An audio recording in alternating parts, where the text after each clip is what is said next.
Hello सबैजनालाई र एक बिहानै म चाहिँ 5:15 मात्रै हुँदैछ हो र म चाहिँ एकदमै सुन्दर लोकेसनमा आइपुगेको छु र यो सुन्दर लोकेसन त कहाँ हो भन्ने सोच्नुहुँदैछ भने यो चाहिँ नामथाङ पुग्ने बेलामा देउराली भन्ने जग्गा छ। त्यहाँदेखि अलिकति उकालो चढ्नुभयो भने चाहिँ नागी भन्ने एउटा जग्गा भेट्नुहुन्छ र एकदमै सुन्दर जग्गा छ यो चाहिँ हो। र म चाहिँ यो नागीको धुप्पी गाडीभित्र छु हो जङ्गलमा। अनि यहाँ जङ्गलमा चाहिँ किन आएको भन्ने सोच्नुहुँदैछ भने हाम्रो अफिसको दवा र दिपेन दुईजना मिलेर चाहिँ यहाँ चाहिँ फरेस्टले अक्सन गरेको रहेछ यो धुप्पीको रुखहरू चाहिँ।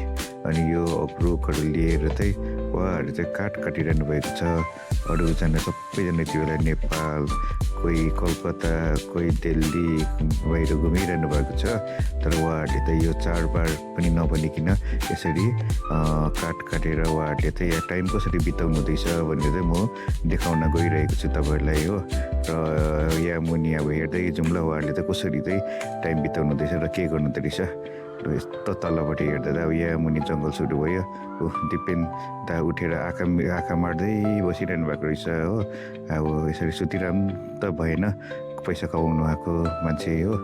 र यतापट्टि हेर्दाखेरि चाहिँ काठहरू रहेछ र साइडमा यसो हेरेको त दवा पनि यहाँ उठेर भर्खर हाई काट्दै बसिरहेको रहेछ हो। अन्त चाहिँ यहाँ भित्रपट्टि चाहिँ हाम्रो दिपेन दाजुकै काकाको हुनुहुन्छ। उहाँ पनि यसरी आएर अब यहाँ जङ्गलमा पस्न लागि रेडी भइसक्नु भएछ हो। चेनसोन उठाएर टक्कै अब यहाँ चाहिँ बेड, केटाहरूको बेडको सुत्ने जग्गा यही रहेछ। र यो माथिको देख्नु भएको त बल्ब रहेछ। यो चाहिँ अब यो चाहिँ टर्च लाइटलाई चाहिँ अब राति बल्ब बनाएको यसरी टक्कै यो त्रिपल भनौँ न, यो त्रिपल प्लास्टिकलाई चाहिँ यसरी बाँडेर हो यो टेन्ट जस्तो बनाएर चाहिँ यसरी भित्र बसेर चाहिँ मिहिनेत गर्दैछ। अनि खानाहरू पकाउनु र यो जर्किनको जुन चाहिँ छ यो जर्किनको बिर्को हराएछ कि। अनि बिर्को नभएर चाहिँ यसरी इस्कुसलाई चाहिँ प्लास्टिकले कभर गरेर जर्किनको बिर्को बनाएको रहेछ हो। यो पानीहरू पनि यहाँ नभएर माथिबाट ल्याउनु पर्दैछ। अब दुःख छ, दुःख गरिरहेछ हो। र यो हावा नछिरोस् भनेर मजाले यो सानो यो वेले मजाले मुनिबाट पनि बाँडेको रहेछ, माथिबाट पनि सबै यसलाई अलिकति थिचेको रहेछ प्लास्टिकहरू नहराओस्, चिसो नपसोस् भनेर हो। र यो रुखहरू चाहिँ किन त्यो फरेस्टले काटेको रहेछ भनेर र तपाईँले सोच्नुहुँदैछ भने चाहिँ यो जुन चाहिँ धुप्पीको रुख छ यो चाहिँ जापानिज अरे नि, खासमा यो इन्डिजिनियस हाम्रो लोकल भेराइटीको होइन अरे। यो चाहिँ उहिलेका अब जापानिज भेराइटी गरे नि त। अनि यो धुप्पीले चाहिँ के हुँदो रहेछ भने चाहिँ अलिकति रुखो बनाउँछ अरे मुनिपट्टि। अनि धुप्पीको फेदमा केही चिजै हुँदैन अरे नि त, अरू चिजहरू, अरू झारपातहरू, बोट बिरुवा उम्रिनै पाउँदैन अरे हो।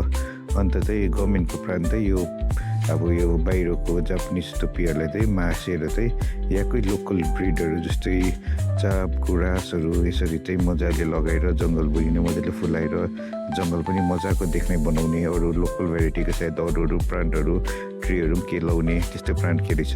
र फर्स्ट फेजमा चाहिँ यो सबै छाट्ने, जङ्गललाई चाहिँ छाटेर पतला बनाएर चाहिँ अनि अरू भेराइटीको चाहिँ अब यहाँ उयो गर्ने रहेछ। यहाँको लोकल भेराइटीको चाहिँ बोट बिरुवाहरू लाउने प्लान रहेछ भनेर चाहिँ अस्ति मैले सुनेको। अब हो होइन, तपाईँहरूलाई याद होला कतिजनालाई हो, कमेन्ट गर्नुहोस् है। अन्त यो टक्कै धुप्पीको यो रुखहरू चाहिँ यसरी यहाँ काटेर हिजोको यो आधी उधी यसरी राखेको छ। र हेर्नुहोस् त माथि तपाईँ देख्नुहुँदैछ भने यहाँ चाहिँ अहिले 3 ग्रुप भएर चाहिँ काट्नु हुँदो रहेछ। एक ग्रुप उहाँहरू चाहिँ पर भन्ज्याङबाट आउनु हुँदो रहेछ। उहाँहरू त आइसकेर पनि हो त्यहाँ आइसकेर अब त्यो जुन चाहिँ मिसिन हुन्छ, मिसिनमा त्यो तेलहरू हान्ने कार्यहरू गर्नु हुँदै रहेछ हो यसरी। अन्त चाहिँ यो रुखहरू चाहिँ पुरा रहेछ नि त, तपाईँको झन्डै 150-200वटा छ जस्तो लाग्यो। र धुप्पी पनि यो चाहिँ मजाको लागि धुप्पी हेर्नुहोस् ल, अरू ठक्ठक्कै सेतो धुप्पीहरू देख्नु भएको, यो चाहिँ कालो धुप्पी रहेछ। हेर्नुहोस् न भित्र कालो भएको, म्याक्सिमम् चाहिँ यो चाहिँ कालो धुप्पी रहेछ हो। अन्त मैले पनि केटाहरूलाई कहाँ आएर केही न केही त गरिदिनुपर्छ भनेर त अब यहाँ बिहानको लागि मासु यहाँ टक्क सेला उयो गरिदिँदैछु, सेला बनाइदिँदैछु हो। सेला बनाएर चाहिँ केटाहरूलाई अब यस्तो दुःख गर्छ केटाहरूले, यसो मासु तर खाना त राम्रो खानुपर्छ भनेर चाहिँ यसरी चुल्हामा आगोमा पकाउँदो रहेछ केटाहरूले चाहिँ हो, कराई डेक्ची यसरी नै। अनि दुःख छ, के गर्नु अब, दुःख नगरी सुख पाउँदैन। अनि यहाँ केटाहरूले दुःख गरिरहेको रहेछ हो। अन्त चाहिँ यसरी छ हो। अन्त चाहिँ मुनिपट्टि लु अब यसरी काठ ओसार्ने ग्रुप पनि अलग्गै आएको रहेछ, काठ पनि ओसार्न थालिसकेको छ हो। अन्त हाम्रो पनि रेडी भएर फोनमा बुढीलाई अब टक्क पर्मिसन माग्नु हुँदैछ, लु है अब चाहिँ म काम थालेकै फोनहरू उठाउनु भ्याउँदिनँ, दवाले त चपिङ बोर्ड बनाएँ मैले भनेर देखाउँदैछ। अनि काठ काट्नुभन्दा अगाडि त्यसरी मार्किङ टक्क गर्नुपर्दो रहेछ नि त। मार्किङ त अब यो कति ऐसिया काठको लागि त टक टक टक टक सिधा काट्नु पऱ्यो नि त। अनि यो दोरीमा चाहिँ यो टक्कै रङ भिजाएर हो, केटाहरूले चाहिँ रातो रङ लिएको रहेछ, अलिक निलोहरू भए त चटक्कै देख्थेछ यसलाई हो। तर पनि रातो रङले चाहिँ चटक्कै गरेर चाहिँ मार्किङ गरेपछि चाहिँ त्यहाँदेखि यसलाई चाहिँ काट्नु चाहिँ तर पहिलाको जस्तो अब त्यो साह्रो छैन, पहिला त कम्ती साह्रो थिएन हो।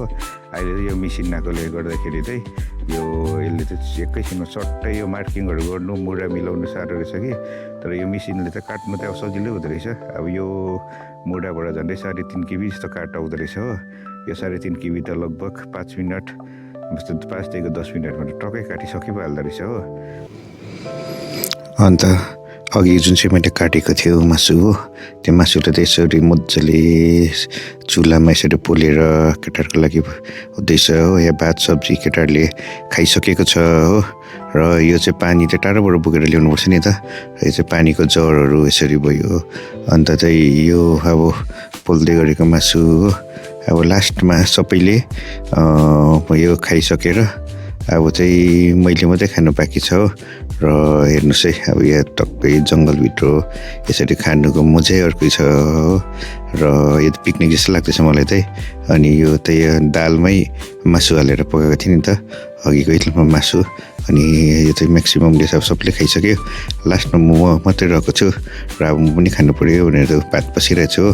त्यहाँदेखि भात पसेर अब यो मासु हालेर त्यहाँदेखि म पनि यो भित्र पसेर चाहिँ खानु पऱ्यो। क्याम्पभित्र कस्तो हुँदो रहेछ है, टक्कै यो प्लास्टिकले गर्दा निलो अनुहार देखिरहेछ। लु बाई बाई सबैजनालाई।